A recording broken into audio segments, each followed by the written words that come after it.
নমস্কার বন্ধুরা, সুস্বাদে তোমাদের সবাইকে স্বাগত। আজ তোমাদের সাথে আমি গোবিন্দভোগ চালের মটর পোলাওয়ের রেসিপি শেয়ার করব। আর আজকের এই রেসিপিটা আমি বানিয়েছি প্রেসার কুকারে।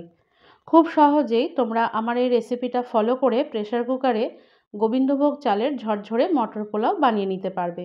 তো চলো রেসিপিটা দেখে নিই। প্রথমেই এটার জন্য গোবিন্দভোগ চাল নিয়ে নিয়েছি। এই চালটা আমি 7 থেকে 8 বার জলে ভালো করে ধুয়ে নিয়েছি। তারপর এর সমস্ত জলটা ঝরিয়ে এই চালটাকে শুকিয়ে নিয়েছি। দেখো, সমস্ত চালটা খুব ভালো করে একটা থালায় ছড়িয়ে সেটা শুকিয়ে নিতে হবে। এখন এখানে দেখো বন্ধুরা, আমি এখানে দুধে ভেজানো কেশর নিয়ে নিয়েছি।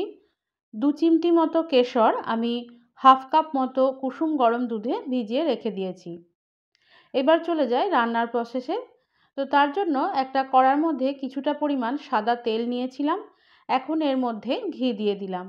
ঘিটা দিয়ে এটা ভালো করে গলিয়ে নিতে হবে। এবার এর মধ্যে কাজু বাদাম দিয়ে দিলাম। কাজু বাদামটা দিয়ে এটা হালকা বাদামি রং ধরা পর্যন্ত মাঝারি আঁচে ভেজে নেব। দেখো, এরকম হালকা বাদামি রং ধরলে এবার কাজু বাদামগুলো আমি তুলে নিলাম। আর কাজু বাদামগুলো আমি মাঝখান থেকে 2 টুকরো করে কেটে নিয়েছি। একইভাবে ওই তেলের মধ্যেই আমি কিশমিশ দিয়ে দিলাম। এবার কিশমিশটাও আমি ভেজে নেব। তো এটা মোটামুটি মিনিট 2 মতো ভাজলেই দেখবে কিশমিশটা এরকম ফুলে উঠেছে। এই পর্যায়ে এই কিশমিশগুলো তুলে নিলাম। আর বন্ধুরা, এটা আমি সাদা তেল আর ঘি মিশিয়ে করছি, তবে তোমরা চাইলে শুধু সাদা তেল বা শুধু ঘিয়েও এই পোলাওটা করতে পারো। এখন এর মধ্যে মটরশুঁটি দিয়ে দিলাম। মটরশুঁটিগুলো মিনিট 2 মতো ভেজে নিয়েছি। তারপর এই মটরশুঁটিগুলোও আমি তুলে নেব। আর এই সমস্ত রান্নাটাই এখন কিন্তু আমি মাঝারি আঁচে করছি। এখন ওই তেলের মধ্যে এলাচ, লবঙ্গ, দারচিনি, বড় এলাচ আর তেজপাতা ফোড়ন দিয়ে দিলাম। এলাচগুলো আমি সামান্য করে ফাটিয়ে নিয়েছি।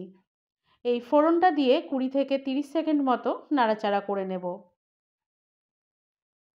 সমস্তটা থেকে একটা সুগন্ধ বের হলে এখন এর মধ্যে আমি ধুয়ে শুকিয়ে রাখা চালটা দিয়ে দিলাম। চালটা দিয়ে এখন এটাকে লো টু মিডিয়াম ফ্লেমে আমি ভেজে নেব। তো মোটামুটি এটা 4 থেকে 5 মিনিট মতো ভেজে নিতে হবে।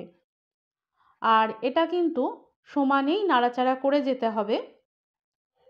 চালটা যদি সমানেই নাড়াচাড়া না করি তাহলে কিন্তু চালটা নিচের দিক থেকে পুড়ে যেতে পারে। সমস্তটা নাড়াচাড়া করতে করতে দেখবে এটার কালারটা একটু চেঞ্জ হয়ে এসেছে। আর এই চালটার থেকে একটা চাল হাতের সাহায্যে আমি যেভাবে দেখাচ্ছি এভাবে ভেঙে যদি দেখো এটা সহজেই ভেঙে যাচ্ছে, তাহলে বুঝতে হবে যে চালটা খুব ভালোভাবে ভাজা হয়ে গেছে। তখন গ্যাসের ফ্লেমটা বন্ধ করে দিতে হবে। তারপর এর মধ্যে দিয়ে দিলাম আদা বাটা, ভেজে রাখা কাজু, কিশমিশ আর মটরশুঁটি। এবার এর মধ্যে দিয়ে দিচ্ছি পরিমাণ মতো নুন। এরপর এর মধ্যে দিয়ে দেব পরিমাণ মতো চিনি। এখন এই সমস্ত উপকরণগুলো ভালো করে মিশিয়ে নিতে হবে। আর এটা কিন্তু গ্যাসের ফ্লেমটা বন্ধ করেই করতে হবে। এদিকে একটা কুকারের মধ্যে আমি জল নিয়ে নিচ্ছি। তো আমি এখানে যে বাটিতে করে চালটা মাপ করব সেই বাটি করেই জলটা মাপ করে নিচ্ছি। তো 3 বাটি পরিমাণ চালের জন্য এখানে 4 বাটি পরিমাণ জলের ব্যবহার করতে হবে। আর আমি যেহেতু এই চালটা কুকারে দুভাগে ভাগ করে করছি, তাই অর্ধেক পরিমাণ কেশর ভেজানো দুধটা দিয়ে দিলাম। এখন এই জলটা যখন ফুটে আসবে তখন এর মধ্যে আমি চালটা মাপ করে নিয়ে দিয়ে দিলাম। এখন সমস্তটা ভালো করে নাড়াচাড়া করে নিলাম। তারপর এবার কুকারের ঢাকাটা লাগিয়ে আমি এটাকে হাই ফ্লেমে একটা হুইসেল দিয়ে নেব। একটা হুইসেল দেওয়ার পর গ্যাসের ফ্লেমটা বন্ধ করে দিয়ে সিটিটা খোলা পর্যন্ত অপেক্ষা করতে হবে। তারপর কুকারের ঢাকাটা খুলে একটা বড় পাত্রের মধ্যে পোলাওটা ঢেলে নিতে হবে। তো দেখো বন্ধুরা, এখানে আমি একটা বড় পাত্রের মধ্যে এই পোলাওটা নিয়ে নিয়েছি। আর পুরো পোলাওটা আমি কিন্তু দুভাগে ভাগ করে করেছি। আমি যেহেতু বেশি পরিমাণ পোলাও করেছি তাই পুরো পোলাওটা দুভাগে ভাগ করে করে নিয়েছি। তোমরা যদি কম পোলাও করতে চাও সেক্ষেত্রে সেটা একবারে হয়ে যাবে। এখন দেখলে তোমরা যে কীরকম ঝরঝরে পোলাও তৈরি হয়েছে। এখন এই পোলাওটা আমি একটা সার্ভিং প্লেটের মধ্যে তুলে নিচ্ছি। তো আজকের এই পোলাওটা আমি সার্ভ করেছিলাম বাদশাহি জাফরানি আলুর দমের সাথে। তো তোমরা সেই রেসিপিটা যদি শিখতে চাও তার রেসিপির লিঙ্ক আমি আমার ডেসক্রিপশন বক্সে দিয়ে দিয়েছি, তোমরা চাইলে সেখানে গিয়ে দেখে নিতে পারো। আর আমার আজকের রেসিপি যদি ভালো লেগে থাকে তাহলে লাইক শেয়ার কমেন্ট করার সাথে সাথে চ্যানেলটিকে সাবস্ক্রাইব করে বেল আইকনটি ক্লিক করারও অনুরোধ রইল।